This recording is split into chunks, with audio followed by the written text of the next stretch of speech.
Kalian pasti udah dengar akhir-akhir ini nama Gibran Raka Buming Raka wakil presiden lagi ramai jadi sorotan.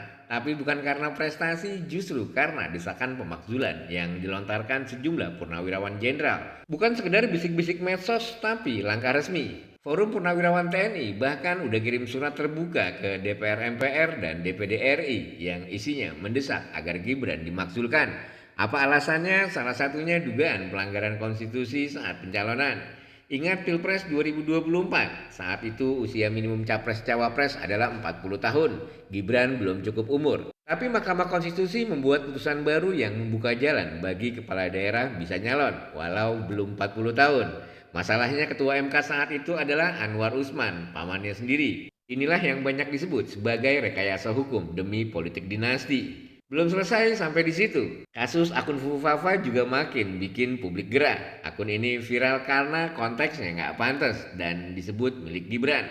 Roy Suryo, ahli telematika, menyebut 99,9% kesesuaian data. Bahkan BSSN dan Kaisang juga dikabarkan membenarkan keterkaitannya.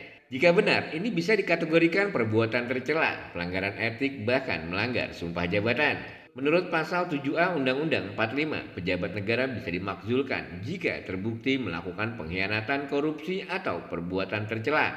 Disitulah dasar desakan ini berdiri. Sementara Muslim Arbi dari Gerakan Perubahan bilang ini bukan soal suka atau benci, tapi seruan nurani menyelamatkan bangsa. Menurut dia, DPR dan MPR wajib bertindak, bukan diam. Karena jika dibiarkan akan memperburuk kepercayaan rakyat pada hukum dan sistem demokrasi. Menariknya, para purnawirawan juga mengusulkan agar Indonesia kembali ke Undang-Undang 45 versi asli. Mereka menilai perubahan pasca reformasi malah melahirkan demokrasi transaksional, bukan sistem presidensial yang kuat. Kalau gerakan ini terus membesar, bukan hanya Gibran yang terancam, tapi juga bisa memicu revisi total sistem politik. Sebuah momen krusial dalam sejarah Republik ini. Sekarang pertanyaannya ke kita, apakah ini langkah yang sah dan perlu atau sekedar dinamika politik biasa? Yang jelas ini jadi ujian, apakah elit berani menempatkan konstitusi di atas kepentingan keluarga dan kekuasaan?